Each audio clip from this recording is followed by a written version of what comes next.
जो मैंने ये चादर पहनी है, ये सवाबी की ट्रेडिशनल चादर है, इसको चेल कहते हैं और इसकी अपनी एक हिस्ट्री है। और हिस्ट्री ये है कि जिस वक्त यहाँ पे लड़ाई हुई यूसुफजई ट्राइब की, तो उसमें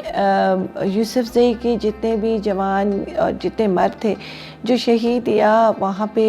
ज़ख्मी हुए थे, तो उस वक्त जो ख़वातीन थी, उनके घरों की ख़वातीन, वो उधर मैदान जंग में गई और अपनी जो सफ़ेद चादरें थी वो उनके ऊपर डाल दी। तो जब उनके ऊपर डाली तो उस पर खून के धब्बे लगे और वो खून के धब्बे जो थे लेटर ऑन उन्होंने धोए नहीं और वो उन्होंने उन शहीदों या उन ज़ख्मियों की याद में उन्होंने उन चादरों को ओढ़ना शुरू कर दिया। अभी मैं ख़ुद भी इसको पहनती हूँ, जहाँ जाती हूँ, जहाँ मैं चाहती हूँ कि वहाँ मेरी शनाख्त एज़